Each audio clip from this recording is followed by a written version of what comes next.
What's going on, everyone? Welcome to a Tuesday edition of Back Your Play with Q. As always, I'm your host, Rich Quinones, and we are brought to you by our good friends from Play It Again Sports. As we mentioned over the last several weeks right now, they're buying really good used items in baseball, hockey, golf. They'll pay you on the spot. Only place paying you right now on the spot for golf equipment, drivers, wedges, golf balls, golf bags, golf carts, you name it.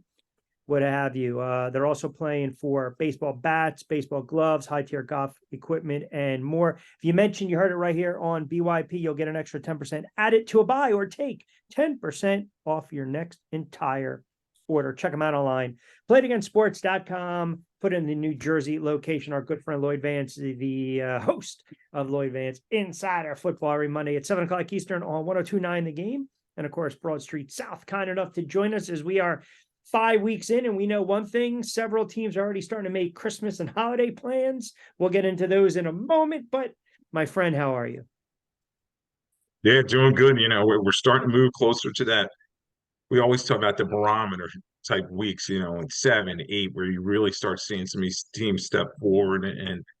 It's like you were saying, some of these teams, they may be in the Caleb Williams sweepstakes already. And, 0-5, 1-4. And there's some surprises out of those groups. And we're just going to see how these teams kind of shake out. I always people kind of say, wait and see. But yeah. If you talk about the book, and the Bears start the weekend off with a nice one on Thursday Night Football, and then last night an ugly game. That was Thursday night. Last night, Monday Night Football, the Raiders get the win 17-13 over the Packers. And then, as we like to say, sandwiched in between. Look, when you look at some of these games, we thought Jacksonville was going to be in a more beneficial spot because they didn't have to travel back to the States, back to London. They were able to get Buffalo, bad timing, stubbing their toe. I thought one of the most impressive wins over the weekend was Jacksonville beating Buffalo 25-20. Yeah, Q and even though this game was in London, it was one of those games that you really wanted to see which team is going to step forward. And you figured, okay, the Bills had kind of turned the corner. They played really well the last couple of weeks with Josh Allen, but Trevor Lawrence did a nice job in this one, 25 of 37, 315 yards, 1 touchdown, no interceptions. And this team showed that they could move the football and close the game out. Travis Etienne really showed me a lot in this game. He had 136 yards rushing and 2 touchdowns. And Calvin Ridley, he's looking very dangerous. And then they have Kirk. So, you know, jumbled teams in the AFC South. But right now, that was a big way of stepping forward. Conversely, Q, you kind of have to look and say, okay, should they even be playing over in London? And you have one team that kind of stayed there, and then the Bills lose Matt Milano. So, what do you think in terms of what the NFL is doing playing overseas, and is it something they should stick with? It's a good question. I don't like it at all. I mean, I know they're trying to go across the pond, and it's all because Jacksonville's owner wants to eventually have a team in London. But to your point, I mean, Jacksonville's already sitting there. Their bodies acclimated. They're well rested. They don't have to worry about the time difference. They don't have to worry about the food disrupting their system, right? After a week or so. And Buffalo's got to fly over there. Buffalo's the better team. You stick them on a neutral site in the States or in Buffalo, they're going to win probably 8 out of 10 times. But it is a money grab. It gives you that extra earlier game, right, to think about it to start. But I think a lot of that is spearheaded by Jacksonville's owner. And then you got another one upcoming again this week. You have Tennessee playing over there, and we'll see. But they want the U.S. money, and then they're Of going to course they do. Germany too. Don't forget the Chiefs are going to That's play over right. there too later. That's right. That AFC South, by the way, Indianapolis takes a hit. Listen, they made the move for Minshew as their backup. They won, but you're starting to see right now, okay, they pick up the win over the Titans, which was a really nice win, mind you. I don't think the Titans are a very good football team, but be that as it may, now you start to look at Richardson, the young quarterback. He's already been banged up a couple times now, and you're starting to say, okay, is this kid going to have a 5, 6, 7, 8 year career where he's missing games here and there, or is he going to be able to have a 10+ career? Right now, early on, I think there's some red flags with this kid getting injured. Yeah, Q, and this is 3 out of 4 games he has not finished that he started. Yes, they were able to win them, and kudos to them. Chris Ballard, their general manager, they had probably the best backup out there. The Eagles let Minshew walk, and he's been able to finish these games and get these wins for the Colts. But a lot of nagging injuries, and now it's the AC joint shoulder injury, and it's going to keep Richardson out for some time. And everybody's saying, okay, should have been Young, should have been Stroud, or Richardson at that number 1 quarterback spot, and it's looking more and more like Stroud's the winner out of those three. Yeah, he's played well, albeit, the Texans stubbed their toe against Atlanta. Atlanta gets the field goal late. You saw some of the breakdowns in that game. I'm still not sold on that quarterback at all. They got the win. Speaking of quarterbacks, I hate to do this. I got to get to the Giants and Daniel Jones because I'm wondering, and it's not that I've wavered. I like Daniel Jones. I think with a very good offensive line, even though I hate that I have to keep bringing up the line, that's, again, failed him. He's got arm strength, athleticism, toughness. He throws a pretty ball. You can win with Daniel Jones. But now I'm starting to think, with the injuries, the neck issue now, the line being as bad as it is, he's been sacked more times than Andrew Luck. I mean, think about that. I mean, if you go to how many games they played, and Andrew Luck was battered, bloodied, and bruised, I'm starting to think that if it keeps going south and he misses games, and it appears he should be okay to play Sunday night against Buffalo, but if it keeps going south like this, the Giants, say they finish 2-15, 3-14. If there's an out in that contract, clause in that contract where they can get out of it, I think you would really have to consider it. And I'm not saying he's a bad quarterback, but I just feel as though maybe this isn't the fit for him in New York. Now, last year was a different story. They overachieved, but his numbers are horrible. He has not played well. I mean, if he continues to regress and be injured, missed a couple games in 2020, missed 5 games in 2021, played all 16 for the first time in his career last year. Actually sat out 1, missed 1. And then this year, again, banged up already with the neck injury. So, I didn't even want to get into the game, but it's just, I don't know, man. I just don't know. I know he mentioned it's the same one. It's not the same one he dealt with in 2021, which is good, but this kid, I just pulled it up again. I mean, this kid has been sacked 177 times. He's been sacked 28 times through 5 games. In 16 games last year, he was sacked 44 times. He's going to get sacked 70-something times this year. It's not sustainable. He's going to get hurt.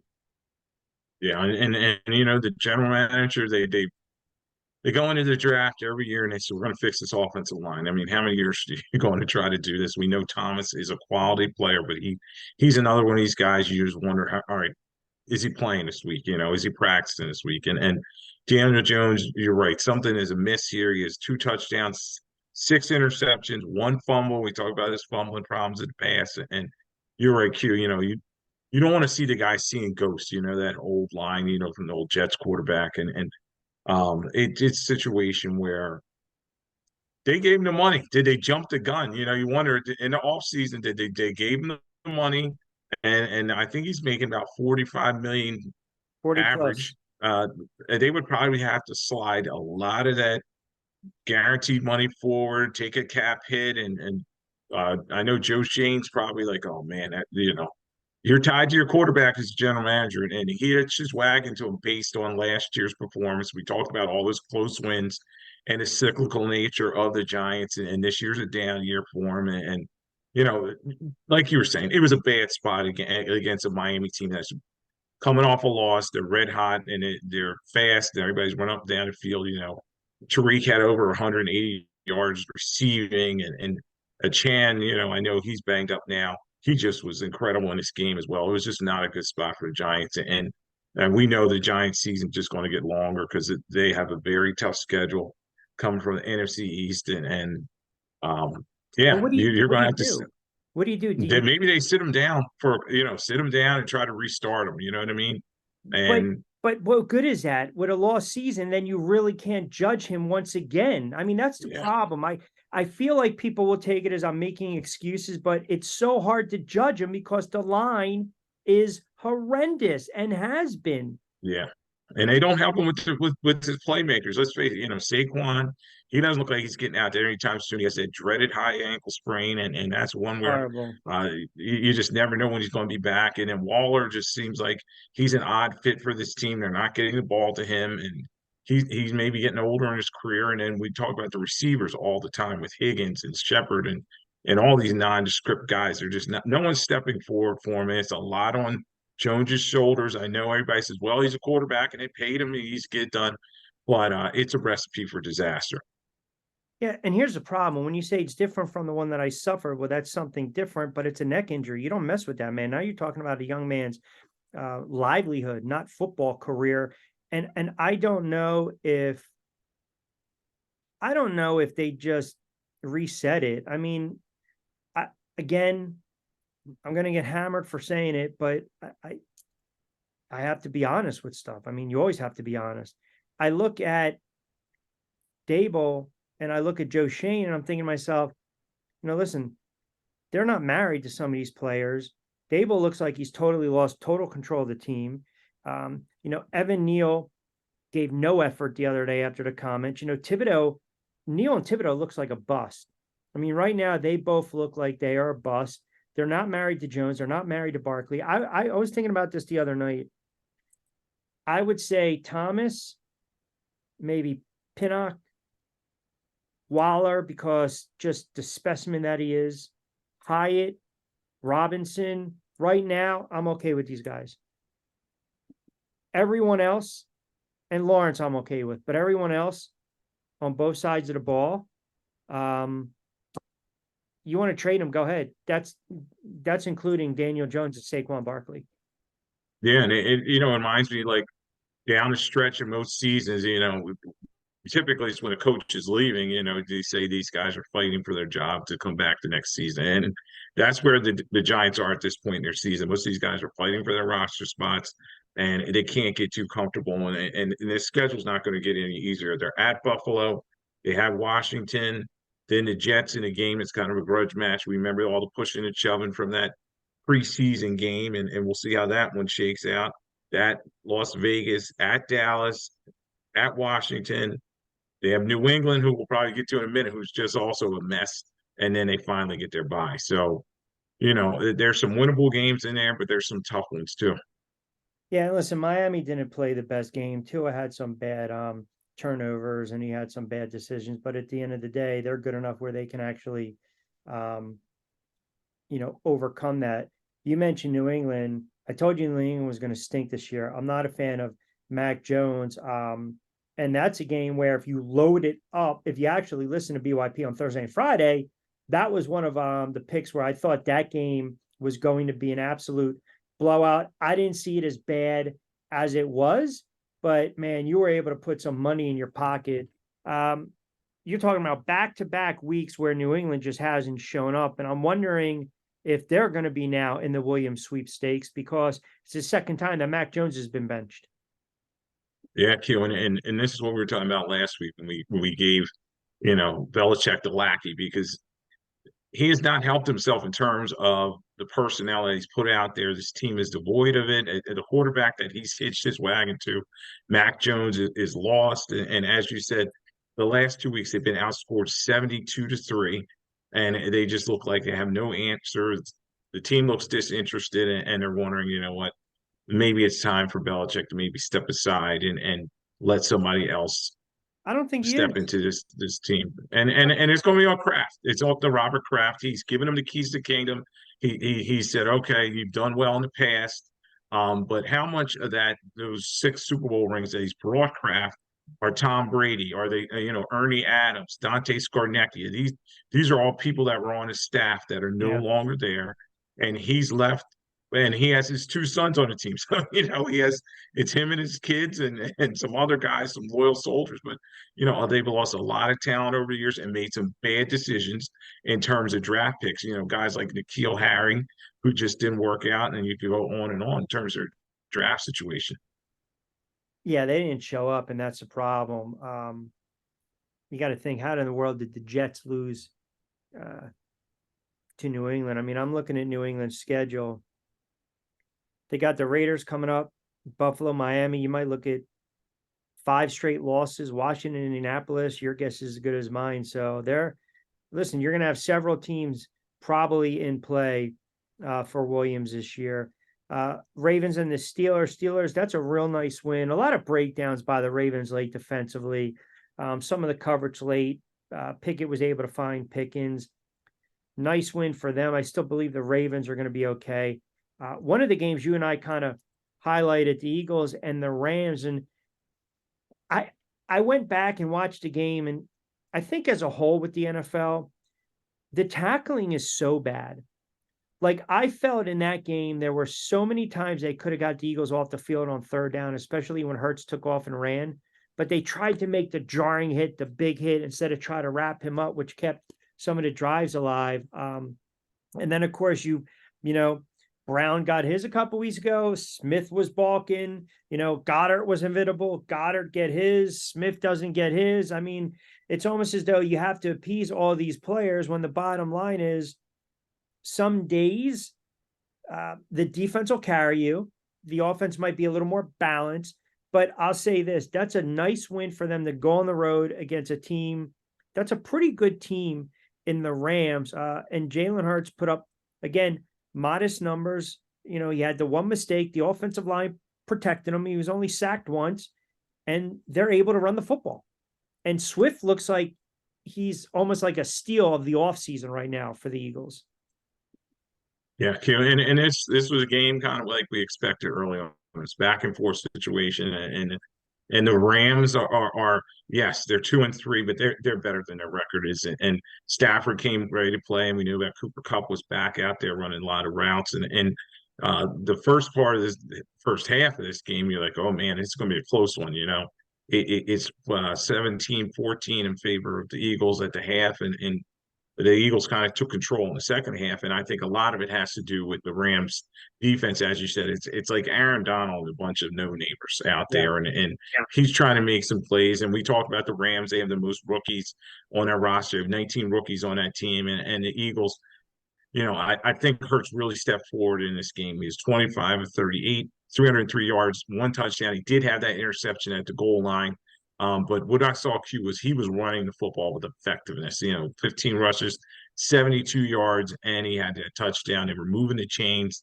As you were saying, they got Goddard involved, and he was able to make his plays, and then Swift was able to shut the door at the end. So, I when we predicted this game, I was like, oh, this is going to be a letdown spot. And the old Eagles probably would have let down and kind of not, looking ahead to that big Miami game coming up, but they didn't. And they took care of business.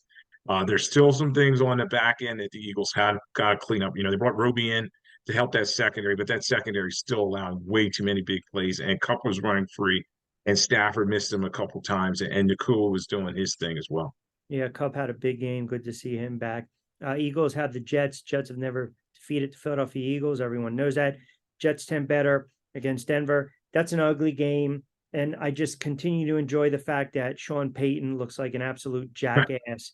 Russell Wilson looks like an absolute friggin' fraud. The Jets, their defense made some plays in that game, no doubt. I think it's just more of how bad Denver is. I mean, that's the way I look at it. But I'll tell you this. That kid, Breece Hall, is a hell of a running back, man. He had a $177. I think he was averaging 8 a carry. They ran for 234. Listen, you get that type of effort, and your quarterback, efficient. You didn't have to ask him to do a lot. Got sacked a couple times, had another pick. But still, the defense, they hung in there. And, for the most part, that's a game that you say to yourself, that's a gutsy win by the Jets on the road, mind you, to rally. And You get the defensive scoop and score late for some gamblers and fantasy owners. They were loving it. Others weren't. But the Jets right now find themselves at, what are they, 2-3, and Denver's 1-4, man. I mean, they're bad. Yeah, and, Sean Payton, get that crow, buddy. Because this was the Hackett ball. He opened his mouth about Hackett, and to the Jets' credit, they wanted to step up and protect their coach, and Hackett's their OC now, and they did a good job in terms of just beating up the Denver Broncos, who are a total mess, as you were saying. Sean Payton, they gave him a long contract, and they made a trade to bring him over. They still owe the Saints some things in that trade, and it's looking uglier and uglier after that fumble. Him and Russ right away were going at each other, and they just that marriage just looks like it's about to break up, and that's After just. 1 year. They'll be able to get out of Russell Wilson's contract a lot easier than like the Daniel Jones one we were talking about earlier. So if they want to step away from him, we'll see. And Brees Hall, as you said, he's the other story of this game. Just a dominant performer, and you're going to see Cook fade to the background, and Hall's going to be their RB1 in this one, and then they'll lean on Wilson. So it's going to be interesting to see how they attack that Eagles defense that can be vulnerable. I told you that by week 9, Russell Wilson's going to get benched. They have Kansas City coming up the next 2 out of 3. They're losing those games. Maybe they beat Green Bay. They're 2-6 with Buffalo. They're 2-7. That's after 9 weeks. Book it. I mean, he's done. He's not the quarterback that he once was. He's not the quarterback that Sean Payton wants. And Sean Payton looks totally outclassed. I mean, I don't know who's worse right now, Sean Payton or Josh McDaniels. You go to that game last night, the coaching, I mean, they won the game and Love had some really bad picks, but I watched that game and it almost, you know what? It makes me think I want to get to Dallas and San Francisco because I had this conversation with my buddies. I don't think Dak Prescott right now is a very good quarterback. Can you win with Dak? You can win games with Dak Prescott. And I told you the reason that I thought the 49ers were going to blow them out. And they blew. It was one of my, my high, I guess you can say, confidence level with the Duke flated picks over the weekend. San Francisco is just a beast or an animal. Best team in the NFL. We can debate. Okay, fine. But when you look at Dallas and you look at the talent that they have, and then you look at the play calling, is it the scheme? Is it the play calling? Or is it they have the wrong quarterback for the type of scheme they're trying to run? So they have to adjust and come up with different play calling. Like I don't understand how a quarterback has 3 straight interceptions on 3 straight possessions. I mean, that's rookie ball right there. So when you look at this Dallas team, my buddy's a big time Cowboys fan, and he said he believes it's because McCarthy is still stuck in that old school thinking when it comes to the play calling and lack of creativity, vanilla offense, to kind of paraphrase. When you look at this Dallas Cowboys offense, where do you lay the blame? The quarterback, the scheme, the head coach, the play calling? We all got to hand it, but Q and McCarthy is not helping himself in terms of play calling. They are very conservative, and he would rather run. I remember a crucial 3rd or 4th down play in this game, and it wasn't even Pollard that they ran up the middle. They ran the backup running back, and he didn't get it, and then it kind of just turned from there. And you know, he wants Dak to be that West Coast guy and kind of move around, and that's not who he is at this point in his career. After that ankle injury, he's purely a pocket passer, and we know Dak he's inconsistent. Against a bad team, he'll light him up, and particularly most of the times it'll be in the Jerry Dome where he plays very well. But on the road, he's just not the same player. And then particularly against the Niners, you saw that disparity when he plays against them. He had 3 interceptions against them. He 3rd straight loss to them, and he's just not seeing the field well against them. And CeeDee Lamb, he could not get him the ball. You could see he was very frustrated in this game, and the offensive line is not as good as it used to be. So, yeah, I would probably say McCarthy kind of needs to change the playbook around. He got rid of Kellen Moore. That's the big grudge match this week. They're going to play the Chargers, and Moore will be waiting there for him. And Dak, at this point, Q, he's just not the answer. He's a good quarterback, but he's not a championship level quarterback. He's a lot like Tony Romo. He's going to put up big stats, but in the key situations, the key spots, late season games, in the playoffs, he comes up short, and the Niners always have his number. Yeah, and it makes you think when you go forward, it's almost like San Francisco and Philadelphia in the NFC Championship. I mean, that quarterback, again, not to belabor the point, doesn't make mistakes. They have a very good line. They have an exceptional offense. They got playmakers all over the place. I just, they're such a balanced team. And you have a play caller in Shanahan that understands talent and he understands what type of scheme to run involving his talent. Like, they're not reinventing the wheel with Brock Purdy, but if it's, the first progression's not there, let me get the slant, let me pick up 5 on first down, let me get a screen or a bubble. It's just as good as a 6 or 7 yard run on first down. Second down, we can be aggressive, we can be, we can open it up a little bit. That's what I'm seeing from San Francisco. Dallas feasting on some bad quarterback play. Now they stepped up and they took on San Francisco and Purdy. The kids' numbers were outstanding. I mean, 17 to 24, 252, 4 touchdown passes. I mean, Darnold came in because it was a blowout. They waxed them. They clipped them by 32 points. I don't see flaws in this San Francisco team right now. Now, are they going to go undefeated? They're going to stub their toe along the way, but 30-7, 30-12, 35-16, 42-10. They got Cleveland, Minnesota, Cincinnati, Jacksonville, Tampa Bay coming up. Seattle, the Eagles. I mean, can they be what? 6, 7, 8, 9, 10, 11? Can we see 11-0 taking on the Eagles? It could be. That week 13 game is going to be exciting if they come in there with the expectations that we're seeing. And Purdy, as you said, 9 touchdowns, no interceptions right now. He's very efficient. And in the NFL, it's all about coach and quarterback got to be hand in glove, and that's what he is with Shanahan. They sit and watch the film together. They figure out, they devise a game plan and they just execute it very well. And that's what you're seeing with this team. And then nobody ever talks about their defense. Their defense is just coming along. Warner is playing at all pro level. He was everywhere in this game. He had a bunch of sacks, a bunch of tackles. And then also they're bringing in I know Randy Gregory was a problem with the Broncos, but they're going to bring him in. And that's another piece that they're able to play with. So John Lynch has done a great job in terms of constructing this team. And they do look very dangerous. So we know a season kind of changes and there'll always be somebody that steps up at the end, kind of like what the Bucs did, with Tom Brady's year. They were 7-5, and then they got on that run and got hot into the playoffs. There'll be somebody like that, and they'll challenge the Niners. But it's going to be fun to see, can this Niners team go undefeated that long? Eagles, Niners, Lions. I mean, are the Niners head and shoulders above those two? Or are they neck and neck with the Eagles? I can't put the Lions there just yet because of their track record, but I know what the Eagles have been able to do, and I know what the 49ers are capable of doing.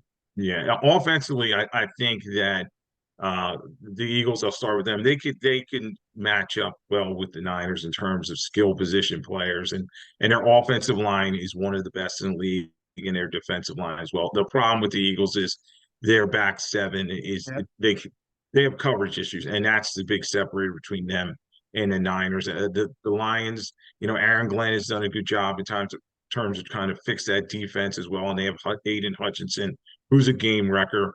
But their defense needs to get a little stronger, and they need Amon St. Brown to come back healthy. So, but Goff is playing well too. I probably, as you said, I put them in the order of the Niners, Eagles, then the Lions if you had to rank the teams.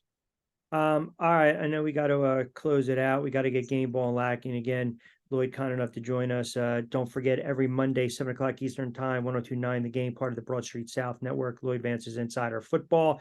And, of course, the Tuesday edition of BYP from our good friends over at Played Against Sports. Check us out on the YouTube channel at Rich Q on Q. And, of course, follow us on social media platforms. Let's go with the Game Ball this week. All right. Game Ball was tough because there was a lot of great performances out there. And, this guy's back. It's Jamar Chase, from the Cincinnati Bengals. Him and Burrow. Burrow was healthy. He was moving around. That calf's looking good. You better watch out there. They look like they're getting ready to go on a run. So they're now 2-3. Chase was just incredible on that 34-20 win over the Cardinals on the road. He had 15 receptions for a franchise record on 19 targets, 192 yards, and 3 TDs. And He's he always had that open. 60, yeah, he had that 60-yard plus bomb where he was running like 21 miles per hour.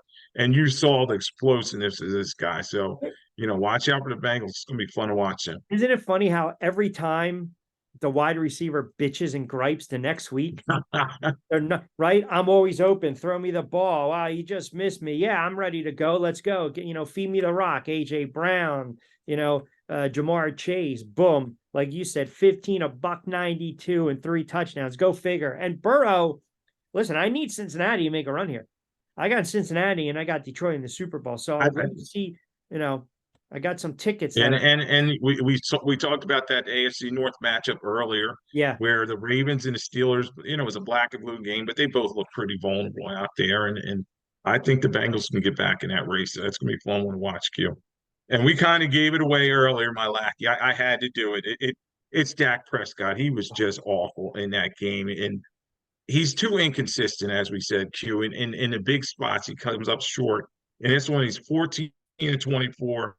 Only 153 yards passing, 1 touchdown, 3 interceptions, and he's just, the third straight loss to the Niners, and he looks not scared against them, but kind of befuddled against them. And in his last, this is a good stat, in his last 19 starts, he has 21 interceptions. So, in the NFL, when you're turning a football over, you're not going to win games, and that's what he's doing in these big spots. So he gets my lackey for this week. And deservingly so. Week 6 will be among us. Friday, we'll break down the games. If any injury reports move the lines, we'll have you covered. As I mentioned, Lloyd, every Monday, 7 o'clock Eastern time, Broad Street South, 102.9, the game online. Lloyd Vance's Insider Football does a fantastic job. Caught the show last night. Good stuff. Informative, insightful. That's what we love to hear. That's what we like to see. And of course, he joins us twice a week right here on BYP. We'll do our picks on Friday, and we'll break down the games, the lines, the trends, the odds, and predictions as well, as we are fast approaching week 6. And it's really bad because it's not even Halloween, and the New York Football Giants are irrelevant. Yeah, I'm sorry, buddy. Your team's not doing too well, but you'd be like me. Just watch all the players in the games, and it's tough rooting for the laundry sometimes, man. Listen, some of the decisions that they make just drive you nuts. And I have so many relatives that they bleed green, and they're always crying about their Eagles, whether they win or lose. So it's tough out there. I tell you what, some of that laundry I'm sending out, I'm not trying to get it back anymore. Maybe I'll give it to Salvation Army or Goodwill. They can use them more than I can. So, all right, my friend, always appreciate jumping on BYP. We'll do it again on Friday. We'll take a look at the games and the weekend slate of action and predictions and everything. Don't forget, give Lloyd a follow on social media and check him out every Monday, 7 o'clock, Broad Street South, 102.9 The Game. Lloyd Vance's Insider Football. Appreciate a couple moments, bud. Thanks for having me on.